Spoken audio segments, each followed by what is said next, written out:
10 লাখ মণ্ডল কংগ্ৰেছৰ সভাপতিৰ দাম 2 পৰা 3 লাখ টকা এইবিলাক এইকেইদিন শুনি থকা এটা সাধাৰণ ঘটনা আজি এক বছৰত এই কথাবিলাক আমি শুনি আছো কাৰ্বি আংলঙৰ কেইদিনমান আগতে ইলেকশ্যন হল তাতে টিকট বিক্ৰী কৰিলে বুলি বহুত ব্যক্তিয়ে কংগ্ৰেছ অফিচ ভাঙিলে গুৱাহাটী মিউনিচিপাল কৰ্পোৰেচনৰ ইলেকশ্যন হল তাতে ভূপেন বৰা ডাঙৰীয়ে টকা বিচৰা বুলি অভিযোগ বহু ব্যক্তিয়ে কৰি কংগ্ৰেছ দল ত্যাগ কৰিলে মিউনিচিপাল বোৰ্ডৰ ইলেকশ্যন হল বহুত ব্যক্তিয়ে ভূপেন বৰাই টকা লোৱা বুলি অভিযোগ কৰিলে দল ত্যাগ কৰিলে গতিকে আজি তাৰিখত এই কথাটো এটা সাধাৰণ ঘটনা বিশেষকৈ যোৱা এক বছৰত কংগ্ৰেছৰ পদবী বিক্ৰী কৰি ভূপেন বৰা ডাঙৰীয়ে টকা লোৱা বুলি সকলোৱে অভিযোগ কৰি আছে গতিকে ভূপেন বৰা ডাঙৰীয়ে টকা লৈ পদ বিক্ৰী কৰি আকৌ কৈছো এইটো কথা সকলো আপোনালোকৰ সংবাদ মাধ্যমতে দেখি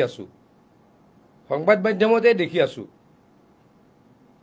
ভূপেন বৰা ডাঙৰীয়ে টকা লৈ পদ বিক্ৰী কৰে আৰু তেওঁ বেলেগৰ দুৰ্নীতিৰ কথা কয় এইটো আকৌ কৈছো ভোটৰ মুখত ৰাম নাম লোৱাৰ বাহিৰে এইটো বেলেগ কথা নহয় গতিকে মই ভূপেন বৰা ডাঙৰীয়াক আহ্বান জনাইছো তেখেতে এনেকুৱা এটা কৰি দেখাওক পঞ্চায়ত ইলেকশ্যন যেতিয়া হ'ব পঞ্চায়ত ইলেকশ্যন হওঁতে এটা টকাৰো অভিযোগ কোনোৱে যাতে তেওঁৰ বিৰুদ্ধে আনিব নোৱাৰে এটা টকাৰো অভিযোগ এটা টকাও তেওঁ খোৱা অভিযোগ যাতে কোনোৱে আনিব নোৱাৰে তাৰ কাৰণে তেওঁ সাৱধান হওক তাৰ পাছত আৰু এটা কথা যি এতিয়া ওলাই আছে এজন লৰাই কিবা অভিযোগ দিছে লৰাজনক আমি আহ্বান জনাইছো যদি তেখেতে কাৰোবাৰ নাম ল'ব পাৰে মুখতো এনেই কৈ দিলে নহব অমুক তমুক নাম ক'ব লাগিব পুলিচক সহযোগিতা কৰক পুলিচক তেওঁৰ নামকেইটা কওক কোনে এই বক্ৰ প্ৰক্ৰিয়াৰে চাকৰি দিম বুলি বেয়া কাম কৰিছে মই এটা কথা কনফিডেন্টলি ক'ব পাৰো প্ৰায় 15,000 লৰাই পুলিচৰ ট্ৰেইনিং লৈ আছে এতিয়া অসমৰ বিভিন্ন বেটেলিয়নত 15,000 লৰাই ট্ৰেইনিং দি আছে এটা টকাৰো অভিযোগ সেইখিনি সময়ত নাছিল আৰু আপোনালোকে গৈ চাওক যিখিনি লৰাই ট্ৰেইনিং লৈ আছে সেইখিনি লৰাৰ যদি বেকগ্ৰাউণ্ড চাই তেওঁলোকে টকা দিল চাকৰি ল'ব পৰা বেকগ্ৰাউণ্ডৰ নহয় গতিকে এইখন চৰকাৰত কোনোৱে 1 টকা দি চাকৰি ল'ৰা ভাবিবও নোৱাৰে আৰু আমি সেই কাম হ'বলৈও নিদিওঁ মই এতিয়া কৈ আছো আপোনালোকে সকলোৱে জানে টেট পৰীক্ষা অসমত কোনে আৰম্ভ কৰিছিল টেটৰ যোগেদি হাজাৰ হাজাৰ ল'ৰাক এটকা খৰচ নকৰাকৈ চাকৰি দিয়া কামটো কোনে আৰম্ভ কৰিছিল অসমৰ মাননীয় মুখ্যমন্ত্ৰী ডক্টৰ হিমন্ত বিশ্ব শৰ্মা ডাঙৰীয়াই কৰিছিল সেইখিনি সময়ত শিক্ষামন্ত্ৰী থাকোতে কংগ্ৰেছত আমাৰ কাজিয়া লগাৰ হেতু এটা অন্যতম কাৰণ আছিল বহুতো কংগ্ৰেছীয়ে বহুতো বাগা বাগা নেতাই আজি মই নামবিলাক নকওঁ সেইখিনি সময়ত টেট পৰীক্ষাৰ বিৰোধিতা কৰিছিল টেট পৰীক্ষা নিদি স্বজন তোষণৰে পাৰিলে পাৰ্টিৰ ল'ৰাৰ নামত টকা পইচা লৈ চাকৰি দিব লাগে বুলি সেইখিনি সময়ত আমাৰ লগত বা মুখ্যমন্ত্ৰী ডাঙৰীয়াৰ লগত কাজিয়া কৰিছিল গতিকে অসমত বিনামূলীয়াকৈ নিকাভাৱে চাকৰি দিয়াৰ গোটেই প্ৰক্ৰিয়াটোৱে আৰম্ভ কৰিছিল হিমন্ত বিশ্ব শৰ্মা ডাঙৰীয়াই এই হিমন্ত বিশ্ব শৰ্মা ডাঙৰীয়াৰ দিনত চাকৰিৰ নামত পইচা খোৱাটো কোনো ভাবিবও নোৱাৰে কিন্তু এটা কথা মই ৰাইজক ক'ব খুজিছো সাৱধান হ'ব অনুৰোধ কৰিছো কোনোৱে যাতে দালালৰ চক্ৰত নপৰে যেতিয়া আমাৰ পুলিচৰ প্ৰক্ৰিয়া হৈছিল দুটা কেছ এনেকুৱা হৈছিলে যে কোনোবা দালালে পইচা বিচাৰিছিল আৰু দালালক এৰেষ্টও কৰা হৈছিল এটা কথাটো মই আপোনালোকক কওঁ যে 10 লাখ লৰাই চাকৰি দিছে আৰু অসমততো বেয়া মানুহ ক'ৰবাত এটা দুটা থাকিব দালাল ব্যক্তি দালালটো থাকিব দালাল প্ৰকৃতিৰ ব্যক্তি থাকিব তেওঁলোকে মিছা কথা ক'ব আৰু চৰকাৰক বদনাম দিব সেইটো নহ'ব গতিকে এটা কথা মই ৰাইজক জনাব খোজো যে এটকাও চাকৰিৰ নামত কোনোৱে দি চাকৰি ল'ব নোৱাৰে খাটাং আৰু যদি কোনোবা যদি দালালে কাৰোবাক প্ৰলোভিত কৰিছে সেই দালালৰ নাম আমাক দিয়ক কঠোৰ শাস্তি দিম আৰু আকৌ কৈছো দালালৰ যোগেদি চাকৰি কোনো নাপায় অসম্ভৱ কথা বহুখিনি আৰক্ষীক দিয়া বুলি কৈছে ফোন নম্বৰ আৰু ভিক্টৰিও দিছে গতিকে মই জানাততো ভিক্টৰে দিয়া নাই, অম্লানজ্যোতিয়ে দিছে যদি পৰীক্ষা কৰি আছো। মই আকৌ কৈছো তেওঁলোকে যদি আমাক সহযোগিতা কৰে নাম দিয়ে ডেফিনেটলি তাৰ বিৰুদ্ধে ব্যৱস্থা লোৱা হ'ব। কিন্তু মই দৃঢ়ভাৱে কৈছো কোনো ধৰণৰ চাকৰি বক্ৰ প্ৰক্ৰিয়াৰে এইখন চৰকাৰৰ দিনত পোৱা নাযাব, দিয়া নহ'ব। কিন্তু এইমাত্ৰ প্ৰশ্ন এটা আহিছে যে ভিক্টৰ দাসৰ অভিযোগখিনি আৰক্ষীয়ে লোৱাৰ পৰিৱৰ্তে তেওঁৰ ওপৰত এক্সটৰ্চন নাইবা অন্যান্য আপোনালোকে নামেই কোৱা নাই এতিয়ালৈকে। মই কনফিডেণ্টলি কওঁ এটা নামো কোৱা নাই, ক'ব পৰা নাই এতিয়ালৈকে।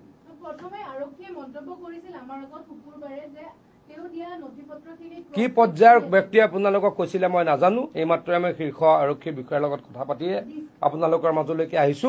কোনো ধৰণৰ তেওঁ নাম ক'ব পৰা নাই, কোনো ধৰণৰ নাম ক'ব পৰা নাই। কোনো ধৰণৰ নাম নকৰিলে এনেও যদি আপুনি হুলস্থুল এটা কৰে গোটেই প্ৰক্ৰিয়াটোৰ বিৰুদ্ধে বেয়া পৰিৱেশ এটা কৰে তেতিয়াতো কৰিব লগা হ'ব পাৰে। নামকেইটা নাম্বাৰ কেইটা দিয়ক, ক'ৰবাত দিব পাৰিছে নেকি? কৈয়ে আছে নাম্বাৰ দিব পৰা নাই একো। মই এতিয়ালৈকে যিখিনি জানো, মইতো আৰু আৰক্ষী নহয়, মই জেৰা কৰোৱা নাই। কিন্তু মোক জনোৱা মতে এটাও প্ৰমাণ দিব পৰা নাই। প্ৰমাণ দিলে কঠোৰৰ পৰা কঠোৰ ব্যৱস্থা লোৱা হ'ব, মই আপোনালোকৰ যোগেদি সকলোকে জনাব খুজিছোঁ। মই একো ধাৰা নাজানো, কিন্তু আপুনি এনেওতো কৈ দিব নোৱাৰে। এনেও কৈ পেলাই গোটেই প্ৰক্ৰিয়াটো কুলসিত কৰিব পাৰে নেকি? এতিয়াতো মই ইমান কনফাৰ্ম নহয়। কোনোবাই কৈছে যে ভিক্টৰ দাসে এজন ব্যক্তিৰ লগত মিলি পেলাই কি চলাই, কোচিং চেণ্টাৰ চলাই। কোচিং চেণ্টাৰটোত মই ভাবো তাতে এটা গণ্ডগোল আছে। তেওঁলোকে এনেকুৱাও নাটক কৰিব পাৰে যে তেওঁলোকৰ কোচিং চেণ্টাৰৰ পৰা হয়তো কোনো নাপাব। এজন শামীম বুলি ব্যক্তিৰ গোৱালপাৰাৰ শামীম বুলি ব্যক্তিৰ লগত ভিক্টৰ দাসৰ দুটা কোচিং চেণ্টাৰ আছে। গতিকে মই ভাবো উল্টাকে তেওঁলোকৰ কোচিং চেণ্টাৰৰ পৰা কোনো নাপায়, তেওঁলোকে এনেই কোচিং চেণ্টাৰ নামত টকা লৈছে মানুহৰ পৰা। তেওঁলোকে কোচিং চেণ্টাৰৰ নামত মানুহৰ পৰা টকা লৈছে আৰু যে তেওঁলোক ফেইল হ'ব, তেওঁলোকৰ ল'ৰা ছোৱালীয়ে হুলস্থুল কৰিব, তাৰ আগতে এই নাটকটো কৰিছে। এইটো মই ভাবিছো তেনেকুৱা হ'ব পাৰে।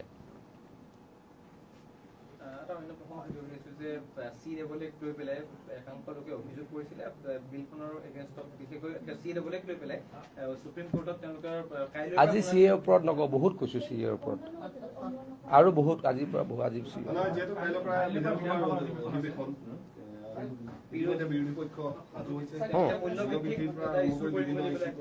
মূল্য বৃদ্ধিৰ মই এটা কথা আপোনালোকক কম। এদিন যোৱা মই বিধানসভাত কৈছিলো, আমি ইউ পি এ চৰকাৰৰ দিনত কিমান % কেতিয়া বাঢ়িছিল আৰু NDA চৰকাৰৰ দিনত কেতিয়া বাঢ়িছিল, কালি আমি আকৌ গাই দিম। তেওঁলোক পলাব। মই যদি গাই দিওঁ যেতিয়া ইউ পি এ চৰকাৰ আছিল, যেতিয়া কংগ্ৰেছ চৰকাৰ থাকে তেতিয়াৰ ইনফ্লেশ্যন আৰু বিজেপি থকা দিনৰ ইনফ্লেশ্যনৰ যদি মই হিষ্ট্ৰী গাই দিওঁ, এই বিৰোধী গোটেই আমাৰ সন্মুখৰ পৰা পলাব। আৰু এটা কথা সুধিছো, ৰাণা গোস্বামী এটা টুইট দিছে, কংগ্ৰেছে যদিও এটেক কৰি আছিল তাৰ মাজতে কংগ্ৰেছৰ আভ্যন্তৰীণ কণ্ডল প্ৰকট হৈ গৈছে। কংগ্ৰেছটোতো আভ্যন্তৰীণ কংগ্ৰেছটো শেষ হৈ যাব। আৰু এটা কথা আজি ক'ৰবাত দেখিলো, কিবা কলিয়াবৰৰ সাংসদ গৌৰৱ গগৈ ডাঙৰীয়া বুলি কথা এটা কিবা কৈছে নেকি? হিমন্ত বিশ্ব শৰ্মা ডাঙৰীয়া দিল্লীত চৰকাৰ চেঞ্জ হ'লে ক'ৰবাত গুচি যাব। হিমন্ত বিশ্ব শৰ্মা ডাঙৰীয়া কংগ্ৰেছৰ পৰা ওলাই আহিব লগা হৈছিলে তৰুণ গগৈ ডাঙৰীয়াৰ ধৃতৰাষ্ট্ৰৰ ভূমিকাত আৰু পুত্ৰ স্নেহত আৰু পেৰাচুটেৰে লেণ্ডিং কৰা অপৰিপক্ক গৌৰৱ গগৈৰ কুমন্ত্ৰণাত ষড়যন্ত্ৰত হিমন্ত বিশ্ব শৰ্মা ডাঙৰীয়া কংগ্ৰেছৰ পৰা ওলাই আহিছিল। কংগ্ৰেছৰ পৰা হিমন্ত বিশ্ব শৰ্মা এনেই ওলাই অহা নাছিলে। আকৌ কৈছো, তৰুণ গগৈ ডাঙৰীয়াৰ ধৃতৰাষ্ট্ৰৰ ভূমিকা, পেৰাচুটেৰে লেণ্ডিং কৰা অপৰিপক্ক পুত্ৰ গৌৰৱ গগৈৰ কুমন্ত্ৰণা ষড়যন্ত্ৰ আৰু এইবিলাকৰ কাৰণেহে হিমন্ত বিশ্ব শৰ্মা ডাঙৰীয়া কংগ্ৰেছৰ পৰা ওলাই আহিবলৈ বাধ্য হৈছিল। কংগ্ৰেছত সদায় চলিয়ে থাকিব। যদুকুলটো ধ্বংস নোহোৱালৈকে চলি থাকিব লাগিব। কংগ্ৰেছ হেজ বিকাম যদুকুল, আৰু যদুকুলত শেষজন ব্যক্তি শেষ নোহোৱালৈকে চলিয়ে থাকিব যুদ্ধ।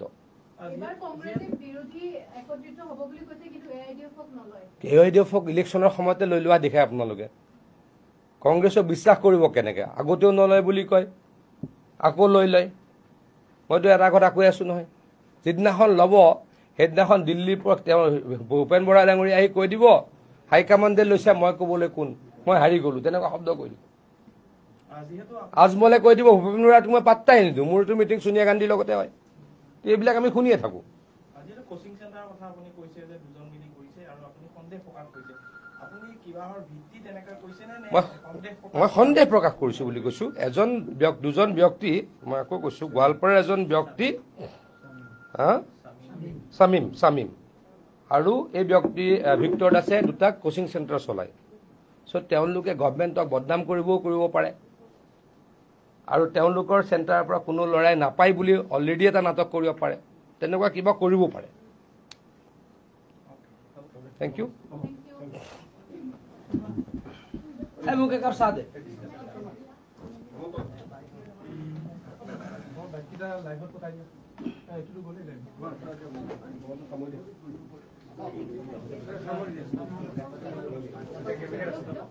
কেবিনেটৰ আগত মোৰ হেৰি আছে IPF-ৰ